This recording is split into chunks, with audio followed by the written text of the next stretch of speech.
Among the Republican caucus on the health care bill appears to be wavering. The Wall Street Journal finds opposition coming from both conservatives and centrist senators, many of whom feel left in the dark by the process. After hearing details in a Senate GOP lunch, Senator Rand Paul said, "I promised voters I would vote to repeal Obamacare, and everything I hear sounds like Obamacare light."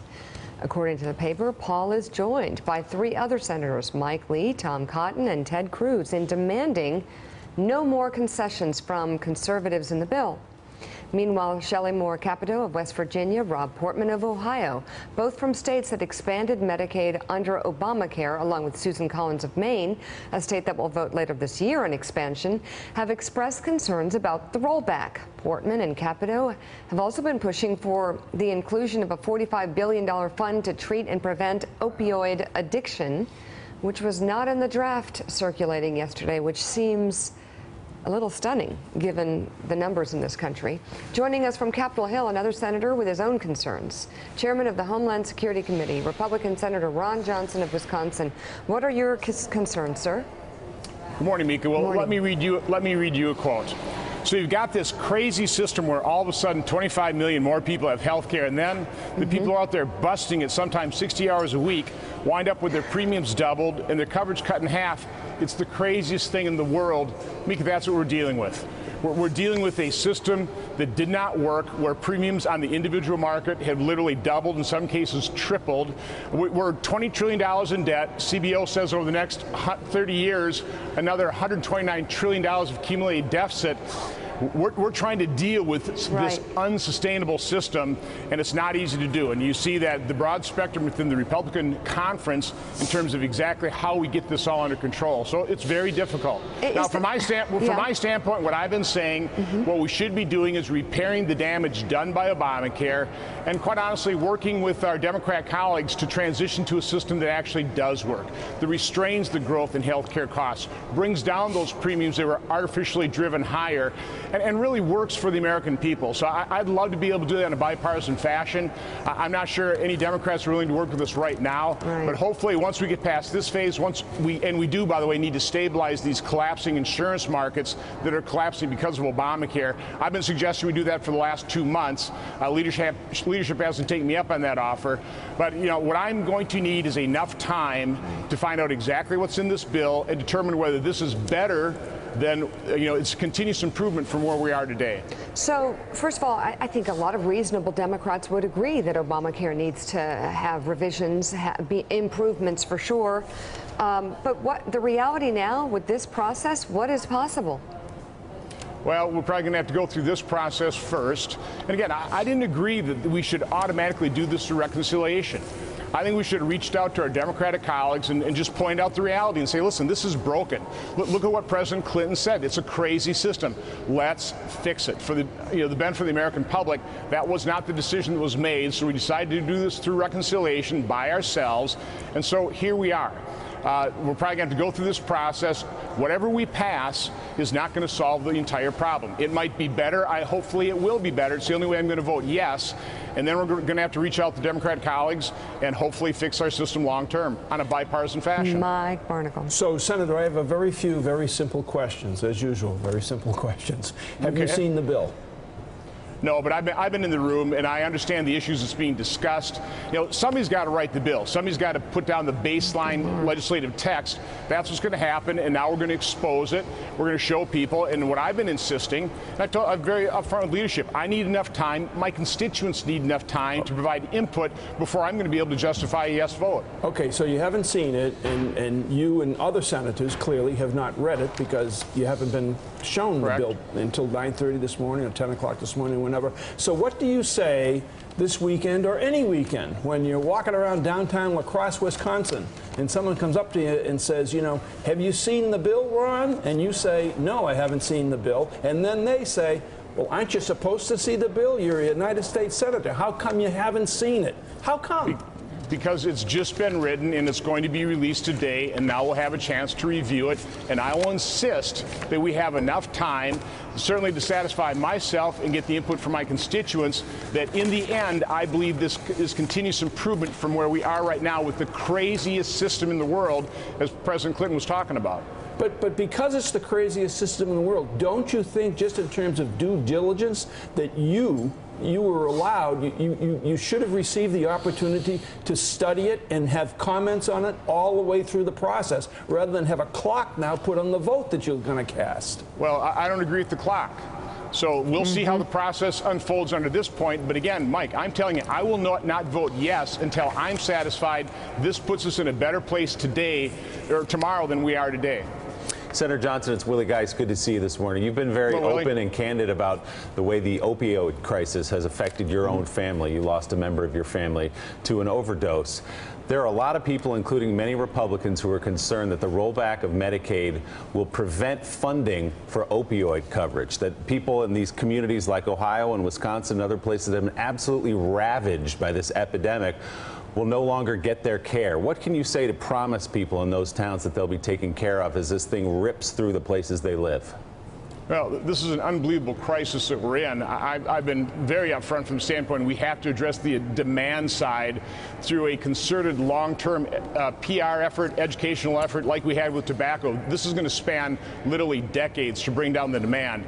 But from my standpoint, I keep hearing about these cuts in Medicaid.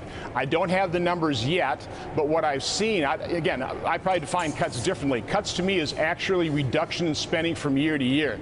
I don't think anybody's proposing any cuts. I don't believe anybody's proposing taking anybody off Medicaid.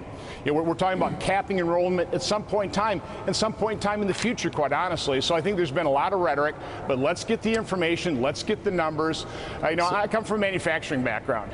Generally, a problem-solving process starts with information, defining the problem. In this alternate universe, it seems like information is the last step in the process.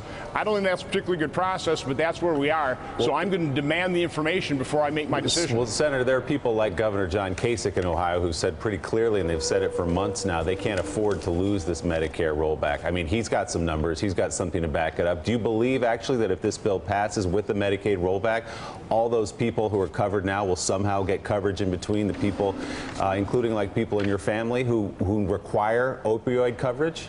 Well, Willie, I come from the private sector. I've been here 6 years. I have yet to see a problem where we have a hearing and the solution from a government witness isn't more spending.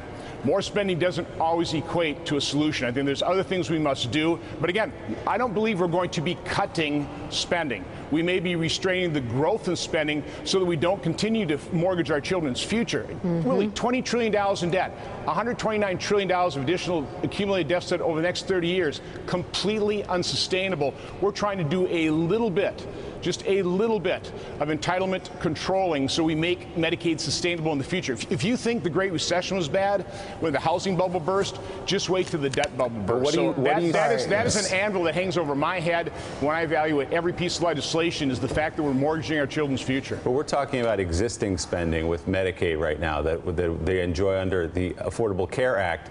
Can you guarantee then, under this plan that you're talking about, the proposed plan, that those people still will be taken care of immediately?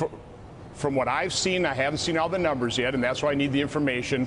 I don't see any proposal where we actually cut spending, where there's a reduction year over year. And let's face it, you are talking about Obamacare, which is basically Medicaid and this individual market, and these individual markets are collapsing because of the social costs put on a very small population. So we've got to analyze that. We have to do the root cause. And I am concerned about those forgotten men and women, people in Wisconsin who always had health care coverage, always responsible, but they work hard, they're making money, they don't qualify for subsidies.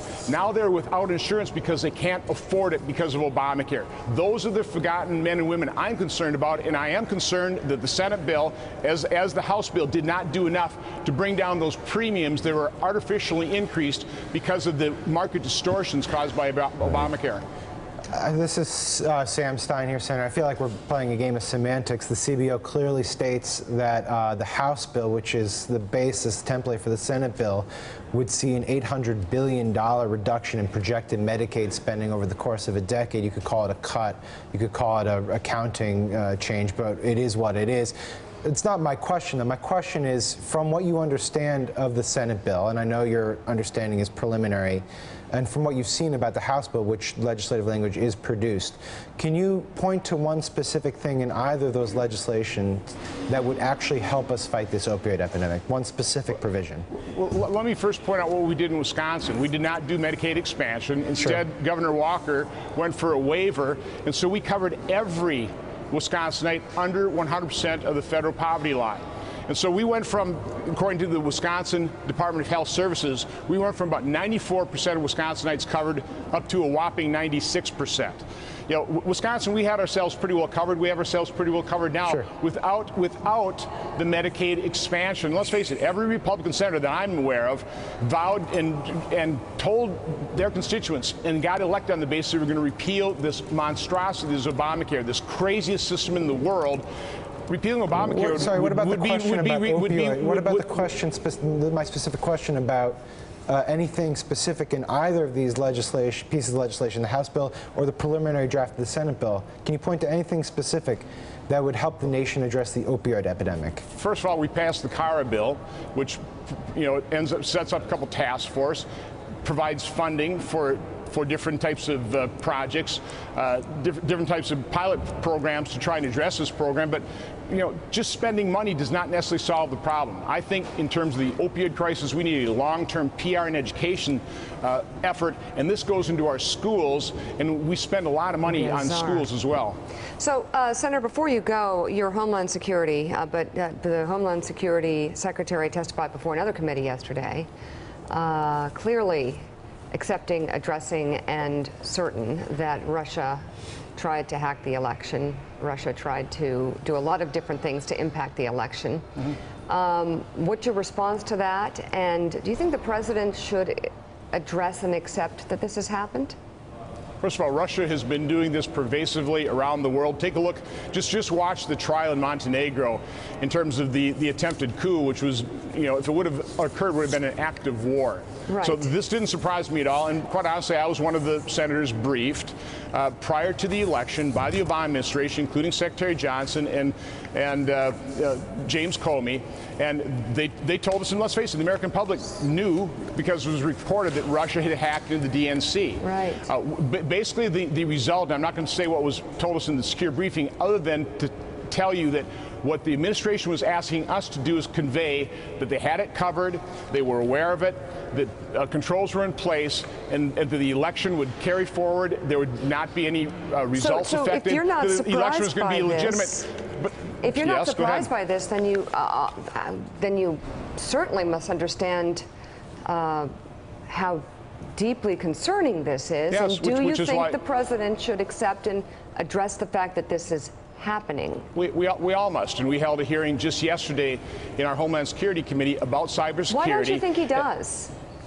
Again, you'll have to ask the president on that. From my standpoint, I take it very seriously, which we held, I think, our 6th hearing on cybersecurity, trying to figure out, the overregulation, just in terms of government trying to help businesses protect their cyber assets. 40% of their time is spent complying with federal regulations. So we're trying to reduce that regulatory burden so businesses and, quite honestly, government can actually spend most of their time securing their cyber assets. Senator Ron Johnson, thank you so much for being on the show this morning.